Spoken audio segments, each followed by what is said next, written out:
Alright guys, so got something a little bit different here. This is a Microbrand watch, and it's actually the first watch from a British microbrand called Sherwood.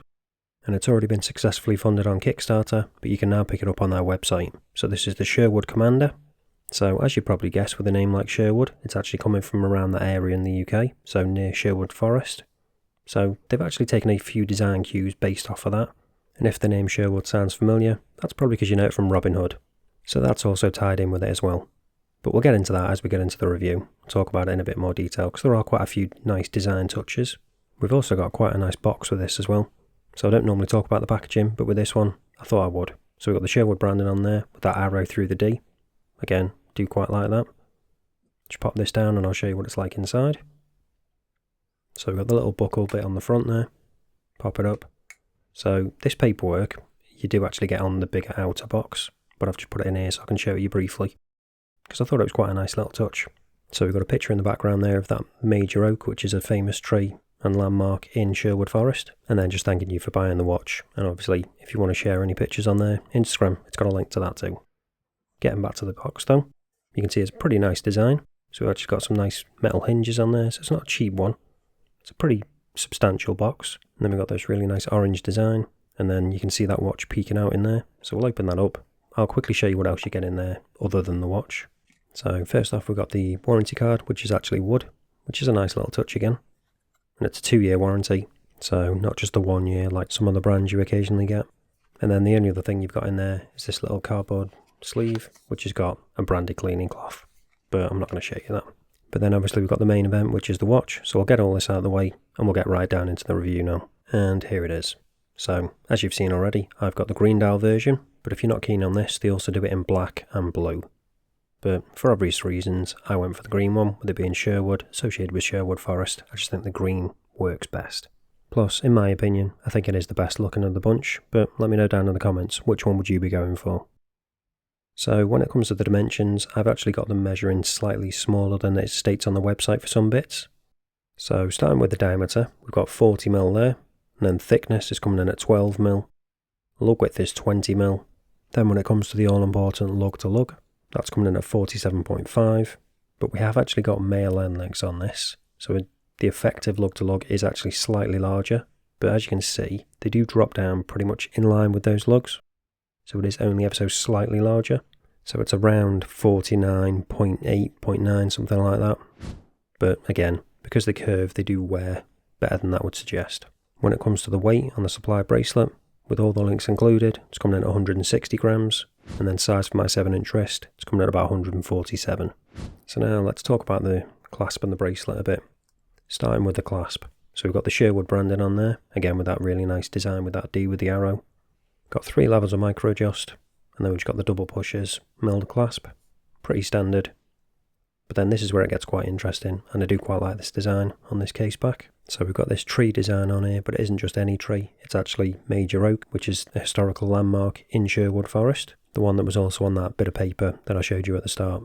And then we've got the usual kind of specs around the outside, so the fact that it's British design, 316L stainless steel, sapphire crystal, automatic, and 200 meter water resistance. And as you can see, it's also a screw down case back as well. Now moving on to the bracelet, you can see we've got a mixture of brushing and polishing. So the centre ones are polished, the outer ones are brushed. And we've also got screw links on there as well. So that is good to see. And now we're zoomed in as well, you can also see better that male end link I was on about. The way it pretty much conforms to the shape of the lugs.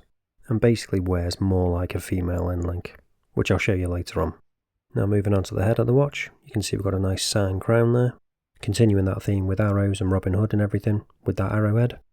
And you can also see now as well, we've actually got a polished side to the case, which is quite unusual, because the top of the lugs are actually brushed. I think I personally would have preferred it if it just been a fully brushed case, so you don't get little scratches and smudges and stuff, which I've got a couple of. But now let's move on to the dial and talk about that, because I think that is the star of the show with this watch. It's where a lot of these little design elements come together, I think. So first of all, the first thing you're probably going to notice is that big shield type index at 12, and then just below that obviously you've got that Sherwood branding, which I think could be a touch smaller maybe. I'd like to see it if it just been just inside those indices at the 11 and the 1. Don't get me wrong, it's not massive, but I think it could be a touch smaller and it'd be even better looking. It is quite a large dial though, because we've got that quite thin bezel, so there is quite a lot of space to fill. so I can understand why they have made it a bit bigger. So we've got fully applied indices, as you've probably already seen, but then the other major thing in terms of like the design elements I was on about is that second hand. So that is actually an arrow, which I do really like. So we've got that little kind of feather look at the end of it on the counterbalance. Again, just a really nice attention to detail when it comes to that design. And then we've got those pretty simple hands, which again, nicely done though. Nice proportions on all of them as well. And then we've got that really nice sunburst on the dial too. Not entirely sure if that's going to be the same on the blue one or the black, because obviously I haven't had hands-on experience with them. You'd have to check out reviews of them if you want either of those particular ones. And then when it comes to text on the dial, other than that Sherwood bit at the top, we've just got a couple of bits down at the bottom. So the automatic 200 meters just above the 6, and then just either side of the 6 we've got that British design. And then the only other thing we've got there is that sloped minute track around the outside. When it comes to the crystal, we've got a nice double dome crystal with AR on the inside, so that's working pretty well. It's got an ever so slight blue tinge to it around the edge if you catch it in certain lights, but it's really difficult to see, so it's not really an issue. But the question is it sapphire? Let's find out now using the trusty diamond selector 2. And yep, we have got sapphire crystal, so it's always good to see. So now let's get onto the movement and start talking about that. You're probably expecting me to say it's an H35, but it actually isn't, which is a nice surprise because that does tend to be in a lot of Microbrands and obviously AliExpress watches as well. But with this one, we've actually got a Miyota 9039. So that's actually the no date specific version of the 9015. So it's not only nice to see a high beat movement being used, but it's also nice to see a no date specific one as well, because we don't actually have a date on this obviously. So I'll unscrew the crown now and show you in action. So it's a nice grippy crown, easy to access. And then if we pop it out, we have just got the one position because there's no ghost date as I said, so second hand stops. So we have got hacking, and then we can just change the time. And then pop it back in, second hand will re-engage, hand winding, works all well, no issues whatsoever. And then just screw it back down, no issues at all. I do really like the 9000 series movements, for a couple of reasons. So obviously you get that nice smooth sweep at the second hand, but it's also a thinner movement than the NH35, so you can actually get them in slimmer cases as well. And as I mentioned earlier, the dimensions on the website are actually slightly wrong. It's actually thinner than it states on there, so that is good. But now let's move on to the bezel and talk about that in a bit more detail. So as well as being a thin bezel, it's also 120 click and ceramic. So I'll show you that in action now. It's got a really nice clicky action. Nice and firm, no play in it at all. So I'll let you listen to that a bit better now. As I said, really nice solid clicks. And if you're thinking I'm going a little bit too far going around with this still, this is the way it is on the website. It has that section at the top as opposed to at the side. I do like the symmetry of it, and obviously if you had a diver it would be at the 12 to 3, but obviously if you're going to use it you can move that around. And then when it comes to the alignment, there's no issues there at all either. That's spot on, which is good to see. So far I'd say this is shaping up pretty well, but the question is the loom going to be just as good, or is that going to let this down a bit? There's only one way to find out, so let's check that out now. So you can see we've got a bit there already, but let's charge it up and give it a proper chance.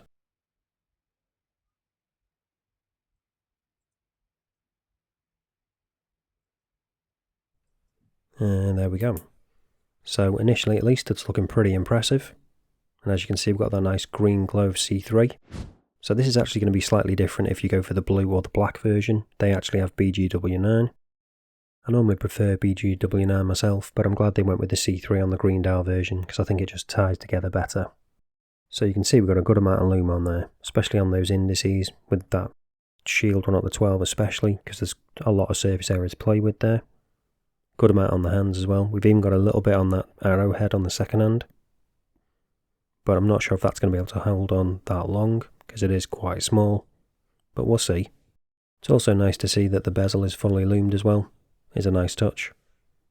And you can see now we've got that bit at the top, why they do it like that, because it gives a bit more symmetry to it.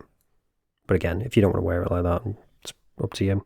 When it comes to the rest of the markers on that bezel, I'm not sure if they're going to be able to hang on that long as well, because again, they're fairly small because we've got that thin bezel, but we'll see in a bit. but at least initially, there's no patchiness at all. It's all looking pretty consistent. But the question is, once we speed it up, is that going to change? So to begin with, not changing much, as you'd probably expect. But the longer we go on, are we going to see that second hand and those smaller markers on the bezel fade a bit? Or a bit more than the rest? It's not looking like it so far. It's still looking pretty consistent. No patchiness anywhere either.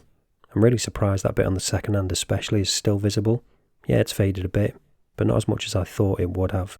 So pretty impressive loom on this one. You're not going to be disappointed at all with this. It's going to last you a really good amount of time. So I think you'll probably agree, for a first attempt from a brand new brand, this is pretty impressive.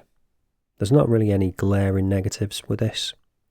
Yeah, there's a few things that I probably would change, but they're more like little tweaks as opposed to big changes, which I will talk about in a bit when I show you on wrist. But before we do that, you probably want to know how much is this going to cost. So as I said, it's a British Microbrand, so I'm going to start with the price in pounds. So it's £395, which is about $516 and about €467. So yeah, it's a bit more expensive than a lot of other watches I check out on the channel, especially AliExpress ones, but again, this is a Microbrand, so you can't judge it against that. Microbrand prices are always going to be more, that's just the way it is. They're making in smaller numbers, they're made by, a lot of the times, independent people or smaller businesses, so they just can't compete price-wise. That being said though, I think the price is pretty fair for what you're getting. You're getting that high beat Miyota 9039, which is the no date specific movement. You're getting that really nice design with that cohesive kind of overall Sherwood Robin Hood theme going on. They could have got that wrong. It could have come across as a little bit tacky if they'd done some things differently, like if they had like a Robin Hood figure on the back or something maybe. And in terms of execution as well, you've got just really nice specs. So you've got that double domed sapphire crystal, you've got that really impressive loom, got the applied indices, and it all comes in a really nice package as well. That box is really impressive. Yeah, it's probably going to end up in a cupboard or something later on, but it's a nice first impression when you open it up. But now let's show you what it's like on wrist, and then go over some of those cons and I'll elaborate a bit more. And here it is on my 7-inch wrist. And I think it does look really good. As I said earlier, despite having those male len links, because they curve down in line with those lugs, it wears more or less like a female len link. And because it's got that curvature, it conforms to wrist really nicely as well. It just wears really nicely overall. I think they've got the balance and everything just spot on. And that has helped as well with this clasp. And again, I do like the branding on that. If I was being nitpicky, perhaps they could have had an on-the-fly adjustable clasp. Or perhaps have added another 1 or 2 levels of micro adjust maybe. I've not had an issue with it, but maybe some people might do. But that is pretty minor. It's not really an issue. As I say, there's not really going to be any major issues with this one. They are all just like minor little niggles maybe for some people. And another one being that branding that I mentioned earlier on the dial. Perhaps that could just be a touch smaller. But let me know, what do you think about that? But they are basically the only 2 things that I would probably change. Fairly minor. Another one, okay, for me personally, another one that I probably would change is I would just get rid of the polishing on the sides of the case. I can deal with it on the bracelet, on the centre links, but on the case, I personally just prefer having it brushed, because I just don't like getting smudges and scratches on there. It wouldn't be a deal breaker by any means. I've got watches that have got polished cases, but again, as I say, I just personally prefer to have a brushed one. But overall, I definitely think the positives outweigh the negatives with this one. It's a really nice cohesive design, wears really well, got really good loom, really nice high beat movement, no date specific as well. You can definitely tell a lot of thought's been put into this watch. You wouldn't think it was the first watch from a new brand. You'd think it was a brand that had been around a while. They were pretty established. And this is why I like Microbrands so much, and I always tend to choose them over bigger brands, because they tend to be made by enthusiasts. Well, or at least designed by enthusiasts. So they know exactly what they want. They have a clear vision. And it's something a bit different as well. A lot of the big brands, they just personally don't interest me at all. I find them a bit boring. I feel like you get a lot more personality from a Microbrand watch. And there's quite a few that I've checked out on the channel that I definitely recommend. Some of which I've got down here. And this one on the end, this is another British one as well. So again, I'll leave a link to the playlist up in the top if you want to check all these out, and also down in the description. Because there's plenty of different ones. You're bound to find something that you like. I've got a mixture of somewhat more traditional watches like this one, and some that are a little bit out there in terms of designs. But again, that's just the fun of watches for me. And it's also why I can never be one of these people who just has maybe 2 or 3 really expensive luxury watches. I like to mix and match and experiment with different stuff, things that are a little bit quirky, things that are just odd colours and stuff. Just have fun with it. Why limit yourself? So, if you're interested in this one, the link is down in the description as always. But that is it for this one, guys. Thanks for watching, and I'll see you in the next one.